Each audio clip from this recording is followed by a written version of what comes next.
नमस्कार साथियों, आप सभी का GS by Prem Chauhan YouTube channel पर स्वागत है।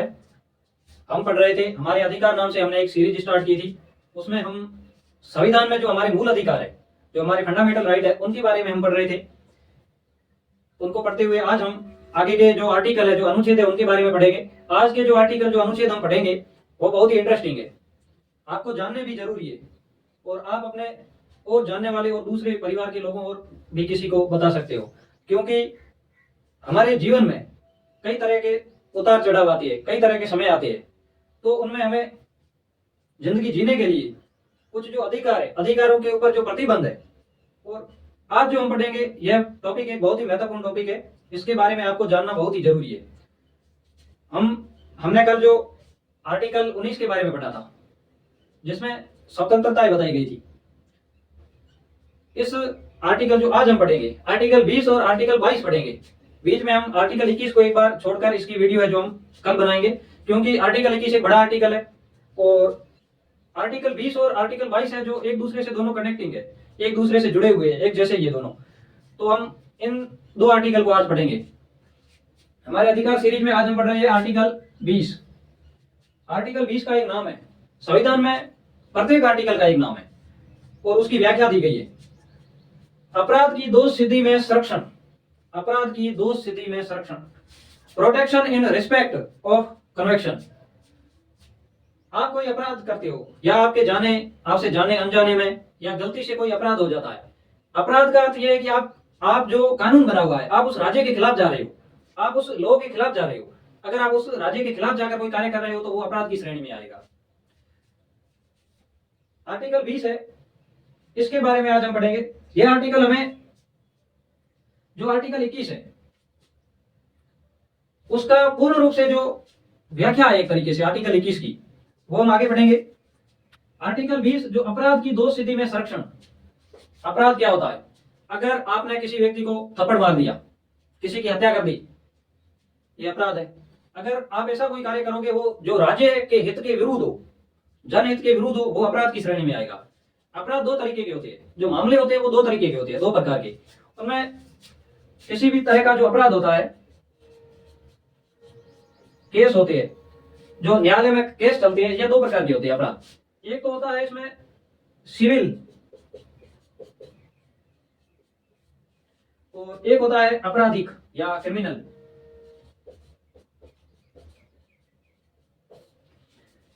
सिविल में वो मामले आएंगे जैसे कि जो पैसे से लेन देन हो, पैसे, जमीन जायदाद, पैसे या जमीन जायदाद से संबंधित जो मामले हैं वो सिविल के मामले हैं। और जो क्रिमिनल लॉ है, जो फौजदारी के मामले है, सिविल के मामलों को दीवानी और जो क्रिमिनल है, जो आपराधिक मामले है, उन्हें क्रिमिनल लॉ, फौजदारी के रूप में इनके नाम से जानते हैं। इसमें अगर आपने किसी की हत्या कर दी या किसी की हमला कर दिया किसी के ऊपर, ये मामले हैं जो क्रिमिनल मामले समझे जाते हैं। अब अपराध की दोष स्थिति में संरक्षण, आपने कोई अपराध कर दिया या आपसे जाने अनजाने में, यह जो अधिकार है आर्टिकल 20 है और आर्टिकल जो 22 है, यह सिर्फ अपने को आर्टिकल, दोनों ही आर्टिकल जो आपराधिक मामले है, क्रिमिनल जो मामले है, जो फौजदारी के मामले है, उन्हीं में ही सिर्फ यह मिलेगा, सिविल के मामले में नहीं मिलेगा। जो भी दीवानी मामले है उनमें इस अधिकार को हमें यूज करने का अधिकार नहीं होगा। इसके बारे में हम आगे पढ़ते हैं कि यह अधिकार किसे मिलता है। यह किसी व्यक्ति को, कोई भी व्यक्ति हो, वो इस देश का नागरिक हो, चाहे हमारे देश का नागरिक ना हो, विदेशी हो और अपने देश के नागरिक को भी मिला है, या कोई कंपनी हो या कोई समिति हो या कोई सहकारी सोसाइटी हो, कोऑपरेटिव सोसाइटी, इन्हें यह अधिकार मिलता है। इस अधिकार को कहां पर लागू किया जाता है? यह अधिकार विभागीय कार्यवाही में लागू नहीं होगा। अब हम विभागीय कार्यवाही का अर्थ समझते हैं। विभागीय कार्यवाही का अर्थ है कि अगर आप कहीं पर नौकरी करते हैं, नौकरी गवर्नमेंट हो चाहे प्राइवेट हो, अगर आप कहीं पर नौकरी करते हो, नौकरी गवर्नमेंट हो चाहे प्राइवेट हो, आप गवर्नमेंट नौकरी कर रहे हो, आपके खिलाफ आपका डिपार्टमेंट, आप अगर जैसे कि किसी शिक्षा विभाग में हो, चाहे और किसी भी डिपार्टमेंट में हो, तो वो डिपार्टमेंट की जो कार्यवाही है, अगर आपने डिपार्टमेंट का कहना नहीं माना, आपके उच्च अधिकारियों का कहना नहीं माना, या आपने कोई ऐसा कार्य किया है जो आपके डिपार्टमेंट से संबंधित है, अगर आप रिश्वत ले रहे हो, वो अपराध है। अगर आप डिपार्टमेंट की अवहेलना कर रहे हो तो आपके ऊपर विभागीय कार्यवाही होती है, और विभागीय कार्यवाही में ये अधिकार आपको नहीं मिलता है, क्योंकि ये एक तरह से सिविल के मामले हो जाते हैं, इसलिए इन विभागीय कार्यवाही में छूट दी गई है। इसको हम आगे पढ़ते हुए पढ़ेंगे।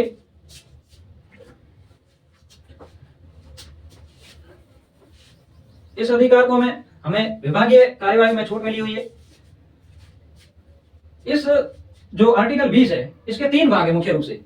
यह मैंने आपको समझाया था कि आरोपी और अपराधी, अपराध को हमने समझ लिया था कि अपराध 2 तरीके के होते हैं, क्रिमिनल और सिविल के मामले होते हैं। तो अपराधी अगर कोई व्यक्ति है, वो आरोपी है, 1 नंबर पर अगर ये आरोपी है, इसको अपराधी बनाना है, इस व्यक्ति को अपराधी बनाना है।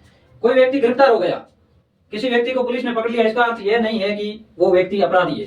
अपराधी वो व्यक्ति है जिसके ऊपर, अपराधी व्यक्ति के ऊपर कोई आरोप सिद्ध हो गया। अगर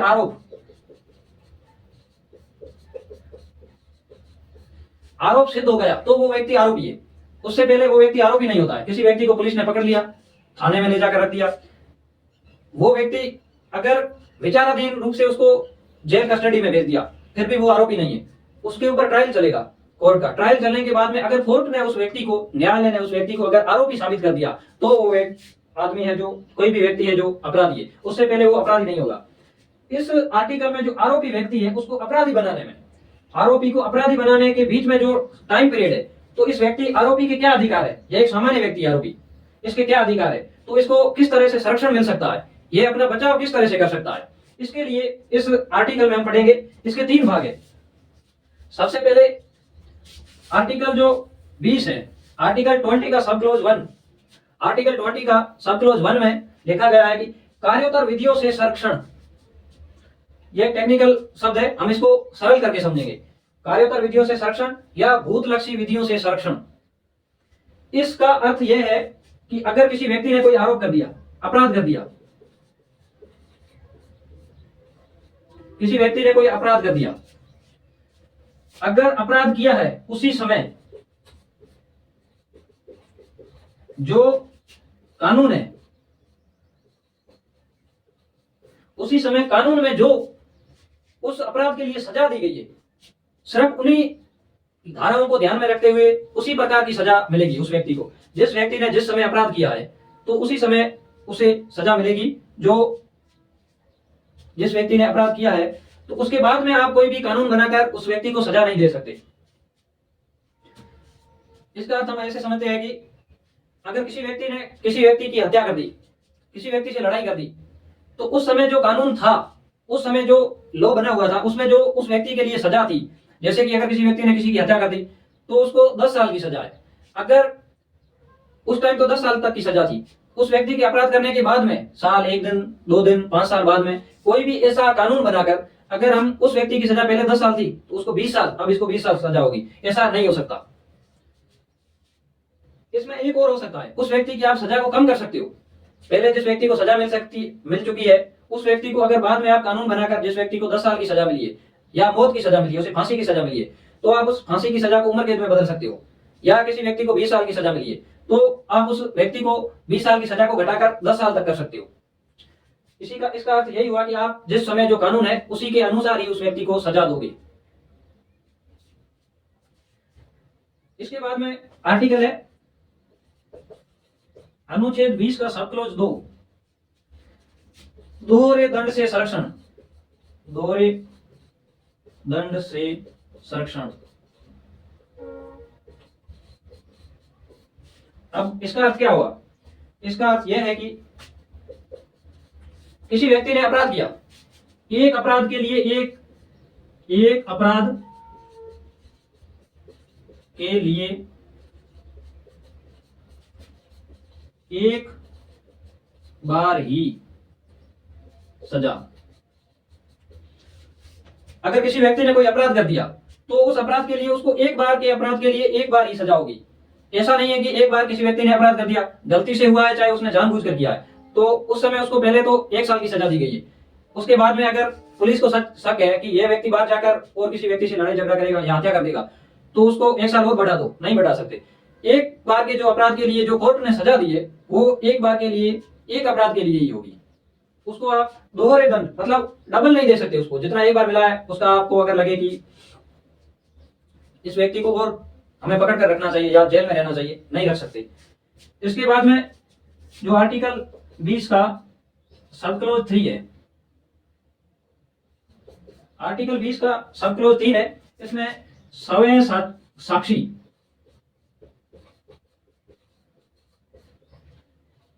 सवे साक्षी नहीं बना सकते। इसका अर्थ यह है कि अगर किसी व्यक्ति ने अपराध किया है तो उसके ऊपर जो कोर्ट में ट्रायल चलता है उस टाइम उस व्यक्ति को सवे को अपना गवाही नहीं बना सकती। जिस व्यक्ति ने अपराध किया है वो व्यक्ति अपना ही गवाह नहीं बन सकता खुद का। अगर वो व्यक्ति कहे कि मैंने अपराध किया है, पुलिस को कहे मैंने अपराध किया है, या न्यायालय या पुलिस के द्वारा उस पर दबाव डालकर जो कोर्ट में यह कहलवाया जाए कि इस आपने ये अपराध किया है, वो व्यक्ति बोल दे कि मैंने अपराध किया है, लेकिन उसका यह कहना मान्य नहीं होगा। अगर उस व्यक्ति पर जानबूझकर या दबाव डालकर ऐसा कहलवाया गया है तो अगर वो व्यक्ति खुशी से अपनी गवाही दे रहा है तो मान सकते हैं, तो कोर्ट उसका सवे को साक्षी मान सकता है, लेकिन सवे की गवाही नहीं मान सकते। जैसे कि किसी व्यक्ति की गिरफ्तारी हो गई, ये जो इसके बयान होते हैं, ये धारा में जो 64 की धारा में इसके गवाह होते हैं, गवाह के बयान होते हैं या खुद के होते हैं। पुलिस किसी व्यक्ति को अगर गिरफ्तार कर ले, उसको डराए धमकाए कि तुम बोल दे कि तुमने उस व्यक्ति की हत्या की है या तुमने चोरी की है या किसी व्यक्ति को तुमने मारा है, तुम खुद बोल दो कि मैंने उस व्यक्ति को मारा है या हत्या की है या कोई और अपराध किया है, आप खुला बोल सकते हो। अगर वो पुलिस आपको अगर कुछ दंड देने की सोचे या आपके साथ में बदतमीजी करे तो आप बोल दो कि मैंने अपराध किया है। बाद में जिस समय व्यक्ति को न्यायालय में पेश किया जाता है उस समय आप मजिस्ट्रेट के से अनुरोध करके बोल सकते हो कि यह जो गवाही दी गई है यह मेरे से जानबूझकर दबाव डालकर दिलवाई गई है, मैंने ऐसा कोई कार्य नहीं किया गया। आपको कोई सजा नहीं होगी, क्योंकि गवाह अपनी या दूसरे किसी की वही मान्य होगी जो कोर्ट में होगी। पुलिस किसी व्यक्ति की अगर गवाही ले ले उसका कोई भी वैल्यू नहीं है, क्योंकि व्यक्ति उसी की गवाही होगी जिसने देखा हो या उसने खुद ने किया हो या किसी ने उसे करते हुए देखा हो अपराध, तो उसकी जो गवाही होगी वो सिर्फ कोर्ट में होगी, कोर्ट के अलावा कहीं पर भी गवाही नहीं होगी। आप किसी भी व्यक्ति को अपना गवाही नहीं बना सकते। इसके जो आर्टिकल 20 है, इसके सब क्लोज 3 के जो कुछ कोर्ट ने इसके निर्देश बना रखे, अगर किसी व्यक्ति की आपको गवाही लेनी है या डीएनए टेस्ट करना हो, डीएनए टेस्ट और फिंगरप्रिंट, मतलब हमारी जो फिंगरप्रिंट है, अंगूठे के जो अंगूठे के निशान है, ये ले सकते हैं। इनको गवाह के रूप में ले सकते हैं कि यही व्यक्ति है जिसने अपराध किया है या इस व्यक्ति की यही पहचान है।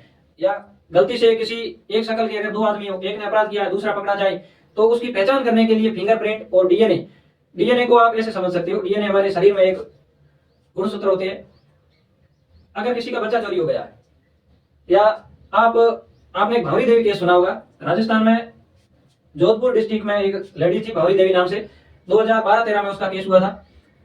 राजनीतिक लोगों ने उस महिला, वो एक नर्स थी और कुछ नेताओं के कहने से उस महिला के साथ में लोगों ने, जो नेता लोग थे, जो मंत्री थे, उन्होंने गलत कार्य किया। उसके बाद में उस महिला ने उन लोगों की, जो नेता थे, उनकी सीडी बना ली, वीडियोग्राफी। उसके बाद में उन जो नेता लोगों ने उनसे, उस महिला ने काफी करोड़ों रुपए की मांग की, तो मांग करने के कारण उन्होंने इतने पैसे नहीं दिए और उस महिला की हत्या करवा दी। तो उस महिला का जो कोई सबूत नहीं छोड़ा उन्होंने, कपड़े वगैरह, जो महिला की जो बॉडी थी उसको जलाकर, उसकी जो बॉडी को जलाने के बाद में जो अवशेष थे उनको कहीं पर नहर वगैरह या नदी में फेंक दिया। सिर्फ एक ही सबूत बचा था, उस महिला का जो बाल था, जिस गाड़ी के अंदर उसकी गला दबाकर हत्या की गई थी, गियर बॉक्स में जो गियर होता है, गियर के एक बाल लपटा हुआ वहां पे रह गया था। उसी बाल के आधार पर ही उन मंत्रियों को जेल हुई थी। अभी भी 2-3 मंत्री है जो जेल में है। आप भंवरी देवी केस करके गूगल या यूट्यूब पर सर्च करके देख सकते हो। इसी तरह डीएनए टेस्ट, वो जो बाल से उस महिला की पहचान हुई थी वो डीएनए टेस्ट के आधार पर हुई थी। बाल में डीएनए था, डीएनए के आधार पर ही पता चला कि यह उसी महिला का बाल है। तो हमने आज आर्टिकल 20 के बारे में पढ़ा। अब हम इससे एक संबंधित आर्टिकल है, इससे एक संबंधित अनुच्छेद है आर्टिकल 22, वो भी इसी तरह का है, उसके बारे में पढ़ेंगे आज। ये दोनों अनुच्छेद है जो दोनों एक जैसे थे, इसलिए मैंने बीच में एक आर्टिकल 21 है, बहुत ही अच्छा, और हमें प्राण और दैहिक स्वतंत्रता जो मिलती है, जो फ्रीडम है हमें जीवन जीने की, हमारे प्राणों की रक्षा के लिए हमारे जो अधिकार है उनके बारे में आर्टिकल 21 में बताया गया, वो हम कल पढ़ेंगे। इससे पहले हम आर्टिकल 22 के बारे में पढ़ेंगे, क्योंकि 22 और जो आर्टिकल 20 है ये दोनों एक जैसे ही है। इसका आर्टिकल 22 के बारे में, आर्टिकल 22 भी आर्टिकल जो 20 है इससे कनेक्टिंग है, इसलिए हम इन दोनों को एक साथ में पढ़कर समझेंगे तो अच्छा रहेगा और आपको समझ भी अच्छे से आएगा। आर्टिकल 22, इस अनुच्छेद का नाम है गिरफ्तारी और निरोध से संरक्षण। गिरफ्तारी, गिरफ्तारी और निरोध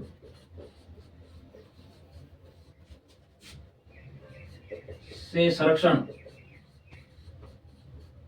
निरोध, इसको निरोध कुछ भी बोल सकते हो आप। इसका जो निरोध है, इसका आप निवारक या हिरासत, ये इसका अर्थ है हिरासत या निवारक या निवारण। गिरफ्तारी और निरोध से संरक्षण, protection against arrest and conviction. नहीं, आदमी को क्या प्रोटेक्शन मिलता है? गिरफ्तारी, कोई व्यक्ति गिरफ्तार हो गया, पहले हमने पढ़ा किस तरह से वो व्यक्ति गिरफ्तार हो सकता है या अपराध कर सकता है, उसके ऊपर किस तरह से ट्रायल चलेगा। किसी व्यक्ति को अगर गिरफ्तार कर दिया है तो उसके बारे में आगे जो बाद में क्या होगा, गिरफ्तारी होने के बाद में किसी व्यक्ति को हिरासत में रख लिया तो उसका क्या अर्थ है, इसके बारे में पढ़ेंगे। देखिए, गिरफ्तारी दो प्रकार की होती है, एक होती है गिरफ्तारी और एक होती है हिरासत। आपने कई बार पढ़ा होगा कि उस व्यक्ति को हिरासत में ले लिया या उस व्यक्ति को गिरफ्तार कर लिया। इन दोनों के ही अलग अलग अर्थ है, ये दोनों एक जैसे नहीं, इन दोनों के अर्थ अलग अलग है, ये समझना बहुत ही जरूरी है। गिरफ्तारी तब होगी अपराध करने के बाद, और हिरासत अपराध करने से पहले या शक के आधार पर। किसी व्यक्ति को अगर शक के आधार पर गिरफ्तार किया जाता है तो वो हिरासत में होता है, उसकी गिरफ्तारी नहीं होती है। गिरफ्तारी तभी होगी जब वो व्यक्ति जिसने अपराध किया है, अपराध करने के बाद में कोई उसने घटना को अंजाम दे दिया, उसके बाद में गिरफ्तारी होगी। अगर किसी व्यक्ति के ऊपर शक है या किसी व्यक्ति के बारे में लगे कि यह व्यक्ति कल अपराध कर सकता है, अगर किसी को, जैसे कि किसी आतंकवादियों के बारे में सूचना मिलती है या कोई घुसपैठियों के बारे में सूचना मिलती है कि वहां पर बम फोड़ने वाले है, वहां पर वो कोई विस्फोट करने वाले है, तो उससे पहले अगर जाकर उनको गिरफ्तार करती है तो वो हिरासत में होती है, उनकी गिरफ्तारी नहीं होती है, उनको हिरासत में लिया जाता है। अगर किसी व्यक्ति को शक के आधार पर गिरफ्तार किया जाता है तो वो हिरासत होती है, उनको हिरासत में लिया जाता है। अब इन दोनों के अलग अलग अर्थ है, वो मैंने आपको बता दिए, और इन दोनों के अधिकार भी अलग अलग है, इन दोनों के अधिकार भी अलग अलग है। और यह जो अधिकार है आर्टिकल 22, ये आर्टिकल जो 21 है, प्राण और दैहिक स्वतंत्रता, प्राण और दैहिक स्वतंत्रता,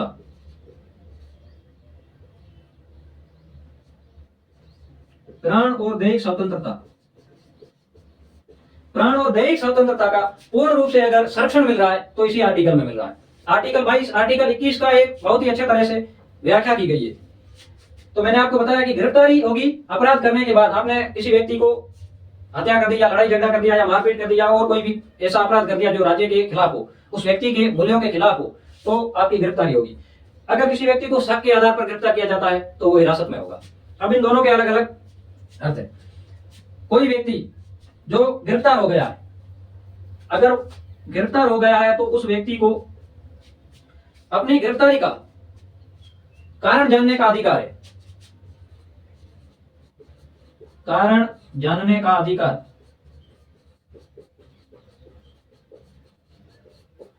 अगर कोई व्यक्ति गिरफ्तार किसी व्यक्ति को किया जाता है, अगर किसी को कोई पुलिस गिरफ्तार करने आए तो आप उससे अपने खिलाफ वारंट मांग सकते हो कि आपके पास मेरे खिलाफ क्या सबूत है, मुझे आप कोर्ट का वारंट दिखाइए या अपने उच्च अधिकारियों का वारंट दिखाइए जिसके आधार पर आप मुझे गिरफ्तार कर रहे हो। आपको गिरफ्तार करने का कारण जानने का अधिकार होगा और उनको बताने का भी अधिकार होगा अगर आप गिरफ्तार हुए हो, और किसे नहीं होगा यह भी मैं आपको बाद में बताऊंगा। इसके साथ में गिरफ्तारी का कारण जानने का अधिकार होगा। अपने पसंद का वकील, पसंद का अधिवक्ता,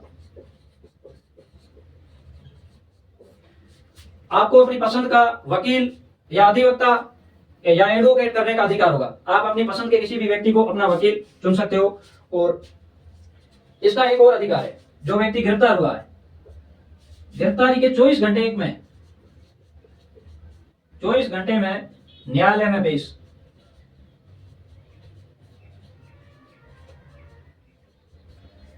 अगर किसी व्यक्ति की गिरफ्तारी हो गई तो 24 घंटे के अंदर उस व्यक्ति को न्यायालय में पेश करना पड़ेगा। लेकिन यात्रा समय को छोड़कर, यात्रा समय को छोड़कर अगर किसी व्यक्ति को पुलिस ने गिरफ्तार कर दिया और उस व्यक्ति ने जो अपराध किया है उसका संबंध मान लो कि उस जगह से 500 किलोमीटर दूर है, तो उस व्यक्ति को जिस जगह से गिरफ्तार किया है वहां से उसको 500 किलोमीटर दूर या 1000 किलोमीटर कितने भी हो, जो बीच में जाते समय गाड़ी में जो टाइम लगेगा, यात्रा का समय है, उस समय को छोड़कर 24 घंटे के अंदर, अगर रात हो दिन हो, मजिस्ट्रेट छुट्टी पर हो, मजिस्ट्रेट अगर सो रहा हो, फिर भी उसको मजिस्ट्रेट के सामने पेश करना जरूरी है। आप 24 घंटे के बाद में अधिक समय तक उस व्यक्ति को अपने अधिकार में नहीं रख सकते। उसको या तो आपको रिहा करना पड़ेगा या उसको न्यायालय में पेश करना पड़ेगा।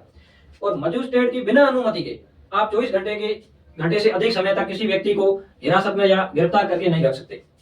यह एक व्यक्ति को प्राण और दैहिक स्वतंत्रता के लिए अधिकार दिया गया है। अब यह मिलेगा किसे नहीं, यह हम आगे बढ़ेंगे। यह जो हिरासत में व्यक्ति होगा, अगर कोई ऐसा व्यक्ति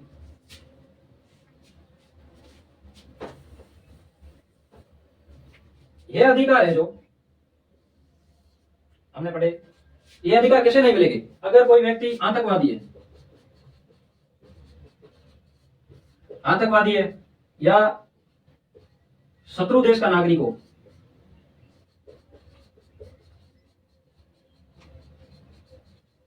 कोई व्यक्ति अगर दुश्मन देश का नागरिक हो या आतंकवादी हो या घुसपैठिया हो या कोई ऐसा व्यक्ति जिसको निवारक निरोध के तहत हिरासत में लिया गया हो, कोई ऐसा व्यक्ति, आतंकवादी आप समझ गए होंगे, शत्रु देश का, जैसे कि कोई पाकिस्तान का कोई घुसपैठिया अगर भारत में आ गया तो उस व्यक्ति को अपने गिरफ्तार होने का कारण जानने का अधिकार नहीं होगा। अपने पसंद का वकील कर सकता है। वो व्यक्ति जो आतंकवादी है वो अपने पसंद का वकील कर सकता है। 24 घंटे में पेश करना जरूरी नहीं है। अगर कोई आतंकवादी है, शत्रु देश का नागरिक है, निवारक निरोध के तहत जो गिरफ्तार हुआ है, उनको 24 घंटे के अंदर ही न्यायालय में पेश करना जरूरी नहीं है। निवारक निरोध जो शब्द है, इसके बारे में आपको मैं डिटेल से बताता हूं। निवारक निरोध में उन्हीं लोगों को हिरासत में लिया जाता है। निवारक निरोध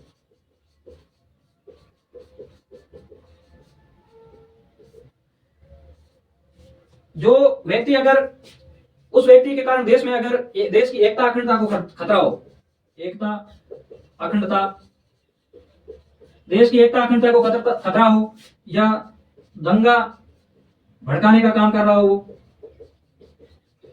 कोई अपने खुद के देश का नागरिक हो, वो देश में गलत कार्य कर रहा हो या दंगे भड़काने का कार्य कर रहा हो, तो उसको हिरासत में लिया जाएगा। हिरासत में लिए गए व्यक्ति के पास में कुछ अधिकार होते हैं। वो हम जो व्यक्ति हमने जो पढ़ा है होगा कि जिस समय जम्मू कश्मीर जो स्टेट था, जम्मू कश्मीर राज्य, इसको दो भागों में तोड़ दिया गया था। एक को जम्मू कश्मीर और एक जो लद्दाख नाम से, इसको दोनों को अलग अलग यूटी बना दिया, यूनियन टेरिटरी। तो उस समय जो कश्मीर के नेता थे, कश्मीर के जो नेता लोग थे वहां पर, उनको हिरासत में रखा गया था, कश्मीरी नेताओं को। ये जो एक महबूबा मुफ्ती नाम से वहां की जो सीएम थी पहले, एक जो फारूक अब्दुल्ला करके थे, वो भी सीएम थे, उसके फादर भी सीएम थे।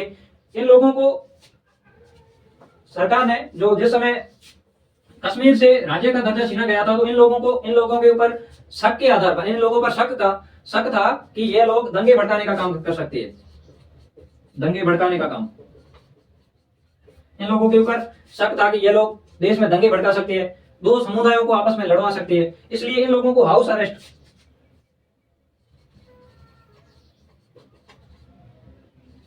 इन लोगों को इनके ही घर के अंदर नजरबंद कर दिया था। इन लोगों को इनके घर में ही हिरासत में ले लिया था। इनके घर के चारों ओर सुरक्षा बढ़ा दी गई, इनको कहीं पर भी बाहर निकलने नहीं दिया जाता था और किसी से मिलने भी नहीं दिया जाता था, इसलिए इन लोगों को हिरासत में लिया गया था।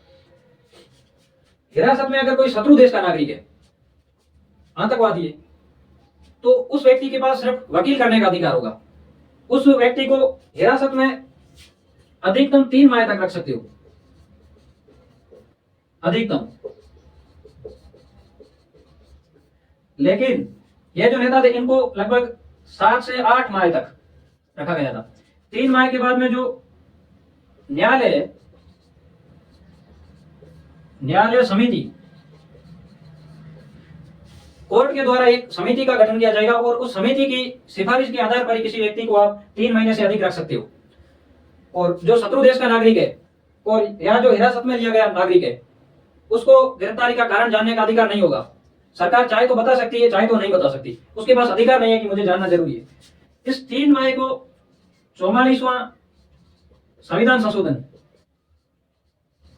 44 कॉन्स्टिट्यूशन अमेंडमेंट 1978 को जो मोरारजी देसाई गवर्नमेंट है इसको 2 महीने कर दिया था, लेकिन फिर भी ये अभी तक 3 महीने के लिए संविधान में इसको हटाया नहीं था, इसलिए ये 3 महीने तक ये भी चल रहा है। उस समय सरकार ने एक प्रावधान किया था कि इसको घटाकर 2 महीने करते हैं। ये इसलिए किया था मोरारजी देसाई ने क्योंकि जब हमारे देश में 1975 में जो आपातकाल लगा था, इमरजेंसी, आपातकाल के समय कई नेताओं को पकड़कर इंदिरा गांधी गवर्नमेंट ने जेल में डाल दिया था और उन लोगों के ऊपर कोई भी वकील करने का अधिकार नहीं था और उन लोगों को गिरफ्तारी का कारण भी नहीं बताया जाता था। इसलिए मोरारजी देसाई ने अपनी गवर्नमेंट बनते ही 1977 के बाद में इसको 2 महीने कर दिया और इनके नियमों को काफी सरल किया था, लेकिन बाद की जो सरकारें थी उन्होंने इन नियमों को दोबारा कठोर बना दिया था। 3 महीने तो मैंने आपको ये बता दिया इसका टाइम पीरियड। इसके बाद में अगर किसी व्यक्ति को अधिक समय तक रखना है तो न्यायालय की समिति बनेगी। न्यायालय जो समिति वो जो रिकमेंडेशन देगी, जो सिफारिश देगी, उसी के आधार पर ही उसको इससे अधिक समय तक रख सकते हैं। इसके बाद में जो समय समय पर कानून बने थे अलग अलग जो अपराध होते हैं देश में, इन अपराधों को कंट्रोल करने के लिए अधिकार शुरुआत में एक 1967 में एक अधिकार एक कानून का गठन किया गया था, लेकिन कुछ समय बाद उसी को ही हटा दिया गया। अभी जो वर्तमान में एक कानून चल रहा है उसका नाम है गैर कानूनी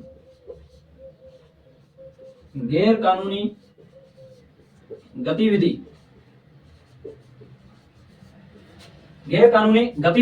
निवारण अधिनियम,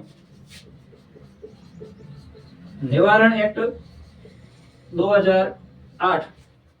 इसका निर्माण तो 1967 में ही किया गया था, लेकिन बीच में गवर्नमेंट ने 1999 में एक पोटा नाम से कानून बनाया था। इस कानून के कारण इसको उस समय हटा दिया गया था और बाद में 2008 में इस पोटा कानून को 2004 में हटा दिया था। हटाने के बाद में गैर कानूनी गतिविधि निवारण अधिनियम 2008 के नाम से 8 में ये पूर्ण रूप से लागू हुआ था, लेकिन इसको बनाया 2004 में गया था।